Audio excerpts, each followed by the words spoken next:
Sir வணக்கம் sir. வணக்கம் brother. எப்படி சார் இருக்கீங்க? இறைவன் ஆசீர்வாதம் பிரமாதமாக இருங்க. Super sir. இப்போ முன்னாள் முதல்வர் ஸ்டாலின் அவர்கள் இந்த கல்யாண வீடுகள்லாம் போய் பேசும்போது இந்த ஆட்சி 6 மாதம் நீடிக்காது, இந்த ஆட்சி எப்போ வேணாலும் கவிழும் சொல்லிட்டு இருந்தார். அதெல்லாம் ஒரு தோல்வியின் வெளிப்பாடு காரணமாக சொல்கிறார் நம்ம நினச்சிட்டு இருந்தோம். ஆனால் பின்னாடி அதுக்கான ஒரு வேலைகள் நடந்துட்டு இருக்கு. இந்த எம்எல்ஏக்கள் கிட்டலாம் இந்த பேரம் பேசியிருக்காங்க. அது 50 கோடி வரைக்கும் அந்த பேரம் போயிருக்கு. இதனால ஒரு 8 பேர்கிட்ட கைது பண்ணியிருக்காங்க. இதுக்கெல்லாம் பின்னாடி இது செந்தில் பாலாஜியும் அவருடைய தம்பியும் சொல்லியிருக்காங்க. இப்போ இன்னைக்கு நம்ம பேசிட்டு இருக்க இந்த நேரத்தில் கூட செந்தில் பாலாஜி அவருடைய தம்பி ஜாமீன் மனு கொடுத்துருக்காங்க.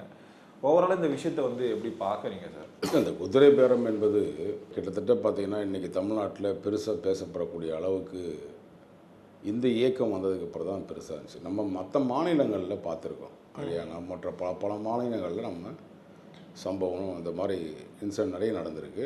அதை நீதிமன்றம் நிறைய கண்டிச்சிருக்கு. சில பேர் நடவடிக்கை எடுப்பதற்கான சாத்தியக்கூறுகள் இருந்ததாக சொல்லப்படுது. தமிழ்நாட்டில் தாவேகா ஆட்சி பொறுப்பேற்றதுக்கு பிறகு மெஜாரிட்டி இல்லாத ஒரு அரசாக ஒரு 118 சீட்டுகள் இருக்க வேண்டிய இடத்துல 108 சீட்டுகள் இருந்து அதை திரும்ப கூட்டணி கட்சிகள்லாம் அனைத்து இன்னைக்கு வரையும் ஒரு மெஜாரிட்டியான ஒரு அரசாக தான் இன்னைக்கு தாவேகா இருக்குது. தாவேகாவுடைய அவசியம் என்ன, அந்த குறை பேரத்துக்கான அவசியம் என்ன அப்படின்னு அவங்க சைட்லேருந்து தாவேகா சைட்லேருந்து ஒரு 4-5 எம்எல்ஏக்களில் இவங்க எடுத்து அதை முடிக்கணும்னு பார்த்தாங்க. அதில் செந்தில் பாலாஜியுடைய பங்கு என்ன என்பது எனக்கு பெரும்பாலும் எனக்கு புரியல. அசோக்குடைய பங்கு இருப்பதாக சொல்வது கூட ஏன்னா ஒரு ஊர்ஜிதமான ஒரு விஷயம் இல்லைங்க. யாருக்கிட்ட வேணாலும் எப்படி வேணாலும் யாரை பற்றி வேணுனாலும் புகார் கொடுத்தா, இப்போ திமுககாரன் குடும்பத்தில் ஏதோ ஒரு இஷ்யூன்னு வச்சுக்கங்களேன், மற்ற ஏதோ ஒரு இஷ்யூ நாட்டில் நடக்கிற பிரச்சனை வச்சுக்கங்களேன், இதை உடனே திமுககாரன் தான் அப்படின்னு சொல்கிறதுக்கு ஒரு சாத்தியக்கூறுகள் நிறைய காவல்துறையில் பொய் வழக்குகள் அதிகமாக போடுறாங்க. அந்த காலத்தில் இருக்கக்கூடிய திமுக ஆட்சியில் ஏற்பட்ட அந்த பொய் வழக்குகள் மீண்டும் இந்த ஆட்சியிலையும் நடைபெறுதோ அப்படின்ற ஒரு சந்தேகம் வருது. அசோக்குமாருக்கு அதில் தொடர்பு இருந்தால் கண்டிப்பாக எதை வைத்து தொடர்பு இருக்குது? இல்லை சார், இப்போ இதில் கைதானவங்க அசோக்குமாருக்கு நெருக்கமானவர் சொல்கிறாங்க. இப்போ அந்த ஐபிஎஸ் திருநாவுக்கரசு அவங்க கூட்டத்தில் இருந்த ஆட்கள் எல்லாரும் அசோக்குமாருக்கு ரொம்ப ஒரு நெருங்கிய வட்டத்தில் இருந்திருக்காங்க. அவங்ககிட்ட பேசுனதுக்கான ஆதாரம்லாம் இருக்கணும்னு சொல்கிறாங்களே சார். சார் என்ன சொல்கிறேன், சின்ன சின்ன விஷயத்துக்கெல்லாம் ஒரு சிசிடிவி ஃபுட்டேஜை போட்டுறீங்க வெளியில் காவல்துறை. அதுன்னு சொல்கிறேன், மக்களை தயவு செய்து அவர்களை மடையராக பார்க்காதீங்க.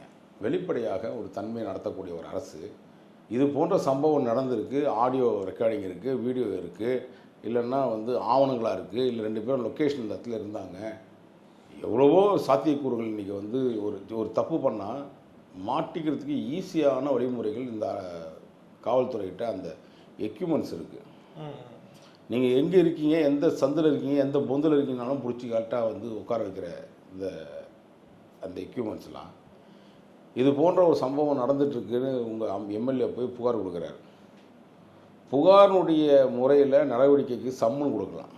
இது ஒன்றும் பெரிய தண்டனைக்குரிய விஷயமா அப்படின்னு பெரிய தூக்கு தண்டனை கொடுக்க வேண்டிய விஷயமானு கேட்டால் எனக்கு தெரிஞ்சு அவ்வளோலாம் வரத்துக்கு வாய்ப்பு இல்லை. அதிகபட்சம் ஒரு 4-5 வருஷம் இல்லை 3 வருஷம் தான் நீதிமன்றத்தில் தீர்ப்பே கொடுத்தா கூட இவர் மேலே தப்பு இருக்குது, இவர் உதரப்பினம் பேசினார் அப்படின்னு சொல்கிறதுக்கு எத்தனை ஆவணங்கள் இருந்தாலும் கூட அது ஒன்றும் பெரிய தண்டனைக்குரிய குற்றமாக பெருசாக இருக்க மாதிரி தெரியல. இது ஒரு சூதாட்டம் மாதிரி கிட்டத்தட்ட பார்த்தீங்கன்னா ஒரு இப்போ நான் எக்ஸாம்பிள் சொல்கிறேன், டி நகர் மகாலட்சுமி கிளப்புன்னு ஒன்று இருக்குது. அந்த கிளப்பு லைசன்ஸ் கொடுக்கும் போதே என்ன சொல்லி கொடுக்குறாங்கன்னா, நம்ம சர்க்கிளில் சேர்ந்து ஒரு ட்ரிங்க்ஸ் சாப்பிட்றது, இல்லை ஒரு விளையாட்டு விஷயங்கள் நடத்துறது, இப்படி தான் F1 F2 பார்களில் அதுக்கு ரிலாக்ஸேஷனுக்கு ஒரு மதுபானம் கொடுக்குறது. இன்றைக்கி நிறைய சென்னையில் நான் பார்த்த வரையும் 2-3 இடத்துல, இப்போ நான் மகாலட்சுமி உள்பட சொல்கிறேன், பணம் பெட்டிங் வச்சு பண்ணுறான். ஓகே ஓகே 2 முறை சீல் வைக்கப்பட்ட ஒரு மகாலட்சுமி கிளப்பு டீனரில் இன்றைக்கி வரையும் அது நடந்துட்டு தான் இருக்குது. ஸ்டில் நோ இன்றைக்கி டேட் என்ன நடந்து தான் இருக்குது. இது சூதாட்டம். அதுக்கு என்ன, இப்போ அந்த சூதாட்டத்துக்கு என்ன தண்டனை கொடுக்க முடியும் சட்டத்தில்? 6 மாதம், 1 மாதம். ப்ராக்டிக்கலாக எல்லாத்துக்குமே வழிமுறை இருக்குல்ல சட்டத்தில். அந்த மாதிரி இவங்க ஒருத்தர் மேலே குற்றச்சாட்டு சொல்வதற்கு முன்பாக, அதுவும் நம்ம குற்றச்சாட்டு சொல்கிறோன்னு வச்சுக்கோங்களேன், நம்மகிட்ட எவிடன்ஸ் இருக்கா இல்லையான்னு, வெங்காயம் இருக்கா வெள்ளை பூண்டு இருக்கான்னு 100 கேள்வி கேட்குறான். இந்த இடத்துல சம்பவம் நடந்திருக்கு, பார்த்துருக்காரு, போயிருக்காருன்னு நம்ம சொல்கிறோம்.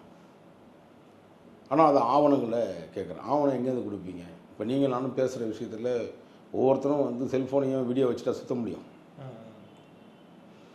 சம்பவம் நடந்திருந்தால் நிச்சயமாக அரசாங்கத்திட்ட அந்த ஆவணம் இருந்திருக்கும். ஒருத்தனை காலி பண்ணணும் முயற்சி பண்ணிட்டா, அந்த திருநாகரசு என்பவர் வந்து நம்மளே யூடியூப்பில் தான் நிறைய பார்த்துருக்கோம். ரெண்டாவது அவர் பேரம் பேசப்பட்டிருந்தாலும் கூட தாவேக்கா பேரம் பேசாமல் இருக்குதா அப்படின்னு ஒரு கேள்வி ரொம்ப எழுதாது. இப்போ உங்களுக்கு தெரியுமா பேசுதா பேசலையா? இதே தாவேக்கா அரசு எத்தனை பேரிடம் பேரம் பேசி தன்னை தக்க வைக்கணும்னு முயற்சி எடுக்குதுன்னு வச்சுக்கோங்க. இல்லை சார், இப்போ எதிரி எந்த ஆயுதத்தை எடுக்கிறாங்களோ ஆப்போசிட்லும் அதே ஆயுதத்தை எடுக்கிறதுல வந்து தப்பு இல்லைன்னு தானே சார் சொல்லுவோம். தம்பி, நான் ஒரு விஷயம் சொல்கிறேன். எதிரி எந்த ஆயுதத்தை எடுக்கிறான்னு ஓகே, அதனால் வந்து நான் திருடுறேன் இப்போ ஒரு அரசாங்கம் திருடுதுன்னா நானும் திருடுவேன்னு சொல்லுவீங்களா? கவர்மெண்ட்டில் முதலமைச்சர் திருடுறாரு, மந்திரி திருடுறாரு, ஐஏஎஸ் ஆஃபீஸர் திருடுறாரு, நான் மக்களும் திருட அமைச்சிருவானா? நீங்கள் அது தப்புங்க.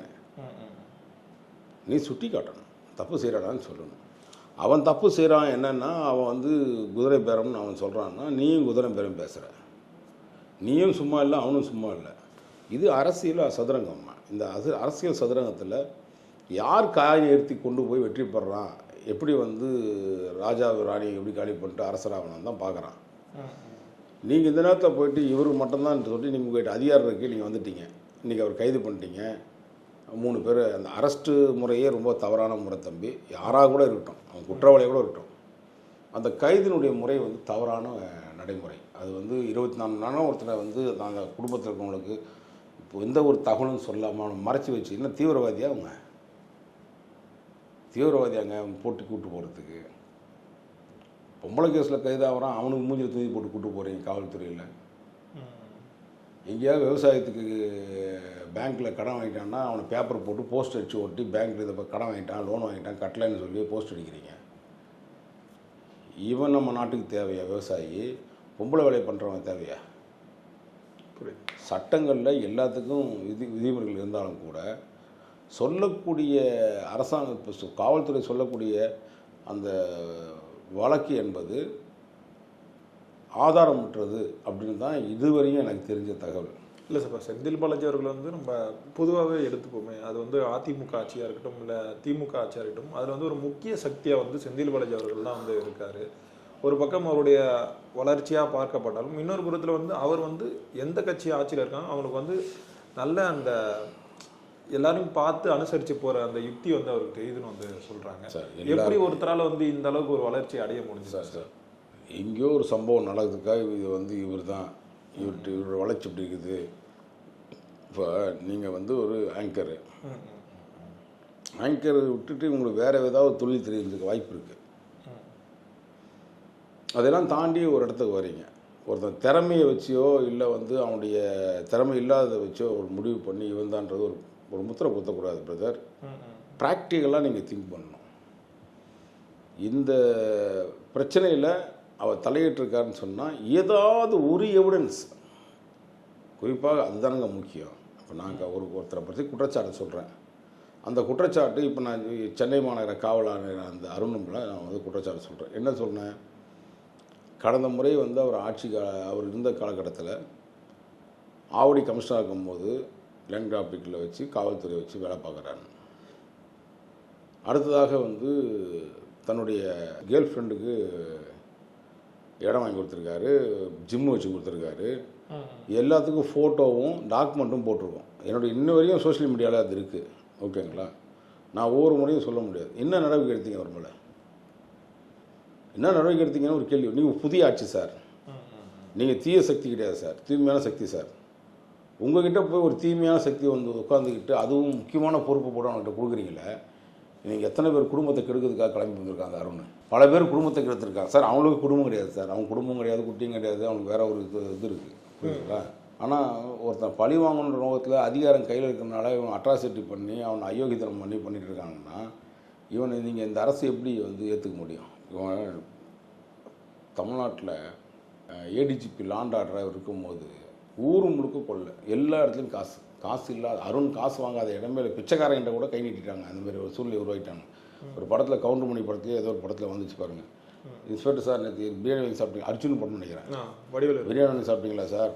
ஆமாம், அது யாரும் இல்லை, இவங்க காசு தான் அப்படின்னு வரல. அந்த மாதிரி அவங்க குடும்பத்தில் சாப்பிட்ற காசு கூட மக்கள்கிட்ட வந்து மிரட்டி அதிகாரத்தை துஷ்பிரயோகம் செஞ்சு சாப்பிட்ற காசு தான் அது. நம்முடைய அரசாங்கம் ஒரு அதிகார வர்க்கத்தையோ அல்லது நாம் தூய்மையாக இருக்கணும்னு நினைக்கிறதோ என்ன தப்பு இருக்குது? இன்றைக்கி தமிழகத்தில் இருக்கக்கூடிய அடிப்படையான பிரச்சனைகள் இன்னும் நீங்கப்படலை. 60 நாள் ஆச்சு. 60 நாள் சார், மொத்தமே ஒரு வருஷத்துக்கு 305 நாள் தான். 5 வருஷத்துக்கு என்ன ஆச்சு? நாட்கள் வந்து ரொம்ப கடந்து போயிடும் ஈஸியாக. 2 மாதம் ஒன்றும் பண்ண முடியாது சார், உண்மையாகவே 2 மாதத்தில் எதுவும் செஞ்சிட முடியாது. நாட்கள் தேவை. ஆனால் செய்யக்கூடிய அதிகாரிகள் யார்? நீங்களா செய்ய போகிறீங்க? ஒரு அமைச்சர் கைது போட போகிறாரா? ஐஏஎஸ் ஆஃபீஸர் போடக்கூடிய ஐஏஎஸ் ஆஃபீஸருக்கு தரம் இல்லாத, தகுதி இல்லாத, கடந்த ஆட்சி காலத்தில் கோலோச்சி நின்று கோடி கோடியாக குவிச்சு வச்சு கொள்ளடிச்சவன் தான் இன்றைக்கி வரையும் தமிழ்நாட்டில் பெரும்பாலும் பேரை போட்டிருக்காங்க. இப்போ ஒரு மக்கள்கிட்ட அது ஒரு பெரிய மன உளைச்சலை உருவாக்கியிருக்குது. இந்த சமூகம் அதை எதிர்பார்க்கல. விஜய் அவர்கள் வந்தார், விடிவு தர போகிறாரு. உண்மையாகவே விடிவு தர போகிறாரு தான் மக்கள் ஓடுபடுறான். ஒரிஜினல் விடிவு இல்லைங்க, நான் சொன்னது வந்து இது நினச்சிக்க போகிறீங்க. ஸ்டாலின் தான் வராரு அப்படின்னு ஒரு பாட்டு வந்துச்சு இல்லை, அதில் விடிவு தர போகிறாரு. அந்த விடிவு இல்லை. உண்மையாகவே மக்கள் வந்து இன்றைக்கும் நம்ம நீங்கள் ரோட்டில் இறங்கி வேலை செய்கிறீங்க, நான் ரோட்டில் இறங்கி வேலை செய்கிறேன். கேட்குறோம் மக்கள் என்னங்க பிரச்சனைக்கு. அவனுடைய வழியை தான் நம்ம போய் வெளியில் போய் வெளிப்படுத்துகிறோம் ஊடகத்தில். அவன் ரசிக்கிறான். உண்மையாகவே வந்து விஜயை பற்றி அவர்கள் இவர் நல்லது செய்வார்னு நினைக்கிறான். ஓட்டும் போட்டான். இம்ப்ளிமெண்ட் பண்ணக்கூடிய அதிகாரி இல்லையா? திமுக அதிகாரி தான் எப்படி பண்ணுவீங்க? இம்ப்ளிமெண்ட் பண்ணுவீங்க? முழுக்க திமுகவுடைய இம்ப்ளிமெண்ட்டை வாழ்ந்த அதிகாரிங்க. அவனை வச்சு நீங்கள் நல்லது பண்ணணும்னு நினைக்கிறீங்களே, சாத்தியமா? தமிழ்நாட்டில் இல்லை சார், இப்போ அதுக்காக அந்த அதிகாரிகள் வந்து சும்மா இருக்க வைக்க முடியாதுல்ல சார். அவங்களுக்குன்னு ஒரு மாத சம்பளம் வந்து போய் தான். நான் என்ன சொல்கிறேன், நீங்கள் வந்து சாதாரணமாக ஒருத்தர்கிட்ட அவங்கள வந்து இப்படி அரசாங்கம் பயன்படுத்துதுன்னா, திமுக ஆட்சியில் இது பெரிய சொறி பிடிச்ச டாக் இது. இந்த டாக் எப்படின்னா, எங்கேயா போய் கடினா கடிக்கும், ஏதாவது எடுத்துகிட்டு வரணும் எடுத்துகிட்டு வரும். அப்படியாப்பட்ட ஒரு டாகை தான் வந்து, அதை டாகு கூட மரியாதை இருக்குங்க, இது அதை விட கேவலமானது இந்த குரூப்பு. அவனுக்கு கொடுத்து நீ போய் இப்போ அந்த சைக்கோன்னு நான் பலமுறை சொல்லியிருக்கேன். அதனால் இப்போ பார்த்தீங்கன்னா சமீபத்தில் இந்த அதிகாரிகள்லாம் கைது பண்ணிட்டே இருக்காப்புல. காரணம் என்னன்னு கேட்டிங்கன்னா, உண்மைத்தன்மை இருக்கா? ஒவ்வொரு கைதுக்கு பின்னாடியும் உன்னுடைய பர்சனல் வஞ்சன்ஸ் இருக்குது. இன்றைக்கி கூட போயிட்டு அந்த அம்மையார் இன்ஸ்பெக்டர் விமலா அவர்கள் வந்து ஒரு ஹைகோர்ட்டில் அவங்க வாங்கிட்டு வந்த ஆர்டருக்கு எதிராக இன்றைக்கி டபுள் பெஞ்சில் போய் அமர்வுல பெஞ்சில் போய் உட்காந்து இன்றைக்கி தமிழக அரசு இப்போ வேலை பார்த்துருக்கு. நான் என்ன சொல்கிறேன், இந்த வேலை பார்க்குறீங்கல்ல, ஆம்ஸ்ட்ராங் கேஸில் சிபிஐ வேணும்னு சொல்லி அவங்க குடும்பத்தார்கள் வந்து, ஆம்ஸ்ட்ராங்குடைய குடும்பத்தார் வந்து நீதிமன்றம் போகும்போது தேவையில்லை, நாங்கள் தான் பிரமாதமான அதிகாரின்னு சொன்னீங்கல்ல, இதுக்கு அப்பீலுக்கு போகவே கூடாதுன்னு சொல்லி இப்போ வேலை பார்க்குறீங்க. என்னுடைய வழக்கு எக்ஸாம்பிள் சொல்கிறேன். விகாஸ் சிங்ன்ட்டு சீனியர் மோஸ்ட் அட்வொகேட்டை வைக்கிறாரு, வச்சு என்னுடைய பெயிலை வந்து விடவே கூடாதுன்னு நினைக்கிறாங்க. அரசாங்கத்துக்கு எவ்வளோ தெரியுமா எனக்கு எதிராக நின்ன அரசு வழக்கறிஞர் எவ்வளோ தெரியுமா வாங்குறாரு காசு? ஸ்பெஷல் பில்டர் 20 லட்ச ரூபா பர் இயரிங்க, பர் டே பர் ஒரு இயர். 20 லட்ச ரூபாய்க்கு நீங்கள் வக்கீலுக்கு செலவு பண்ணி அவனுக்கு பணம் கொடுக்குறீங்களே. ஒவ்வொரு இடத்துலையும் நீங்கள் செய்யக்கூடிய அயோக்கியத்தனத்தை சொல்கிறவங்கள இதை மாதிரி பிடிச்சி உள்ளே போட்டு இருந்தீங்க. யாராக கூட விட்டோம் சார், உங்களுக்கும் கருத்து சுதந்திரம் இருக்குது, எனக்கும் கருத்து சுதந்திரம் இருக்குது. கருத்து சுதந்திரம் தகாத வார்த்தைகளாக இருக்கக்கூடாது, ஓகேவா? சுதந்திரம்னா அந்த கருத்தை உள்ளார்ந்து எண்ணத்தோடு சொல்லும் போது அது வலியும் வேதனையும் அவன் இருந்தனால தான் சொல்ல முடியுது. இந்த சூழ்நிலையில் திருநாவுக்கரசை கொண்டு போயிட்டு இவ்வளோ பெரிய துன்புறுத்தலை உருவாக்க வேண்டிய அவசியம் இல்லை. இதனால் என்ன பிடி அசோக்குமாரா 420 வேலை பார்க்குறதுக்கு? நீங்கள் என்ன சொல்கிறீங்க, புரோக்கரோட பார்த்தாங்கன்றீங்க. புரோக்கரோட பார்த்துட்டுப்பான் இல்லைன்னே சொல்ல. அரசாங்கமே சில இடங்களில் வந்து சில பேர்கள் வச்சுக்கிட்டு புரோக்கரோட பார்க்குது. அது என்னன்னு சொல்ல. இல்லை, அதுக்கு ஏதாவது நம்மகிட்ட ஆதாரம் இருக்காரா சார்? ஏதாவது எக்ஸாம்பிள் ஏதாவது சொல்ல முடியுமா? தம்பி, என்ன ஆதாரம் வேணும்னு கேட்குறீங்க? சார், இப்போ திருநாவுக்கரசுக்கு ஒரு சொன்னீங்களா சார், அது அதே மாதிரி எக்ஸாம்பிள் தப்புமா நடந்திருக்கிறதே தப்பு. அவர் கைதினுடைய கைது முறையே தப்புன்ற. நீங்கள் உங்கள்கிட்ட எவிடன்ஸ் இருந்துன்னா ஏன் போய் நடராத்திர போய் ஏற்புறீங்க? அவனில் உனக்கு என்ன இருக்குது பிரச்சனை? பகலில் இருந்தால் வரமாட்டான் அவன், யாராக கூட விட்டாங்க. ஏன் அது நைட்டில் போய் விடிகால போய் கவுத்தட்டினா தான் உனக்கு முடியுமா? அப்போது உன்னுடைய எண்ணமும் சிந்தனைகளை வந்து ஒருத்தனை பழி வாங்கணும் நோக்கம் தான் இருக்குது சார். செந்தில் பாலாஜி கைதாகணுமா ஜெயிலில் இருக்கணுமான்னு கேட்டிங்கன்னா நிச்சயமாக ஜெயிலில் இருக்கக்கூடிய நபர்.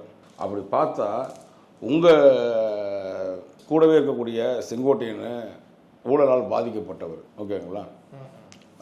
இன்னும் சொல்லப்போனால் திருச்சியிலேருந்து ஒரு முன்னாள் எம்எல்ஏ வந்தார் பாருங்க, வெள்ளமணி நடராஜனா யார் வந்தாங்க? வெள்ளமணி நடராஜன். தாவேக்கா வந்துட்டார்ல வந்துட்டாங்க. ஸோ அந்த மாதிரி அந்த இன்னொருத்தர் சுடுகாட்டு ஊழலில் ஒருத்தர் இருந்தார், கூப்பா கிருஷ்ணன். அவர் எங்கே இருக்கார்? தாவேக்கா. இப்போ வந்து விஜயபாஸ்கர்.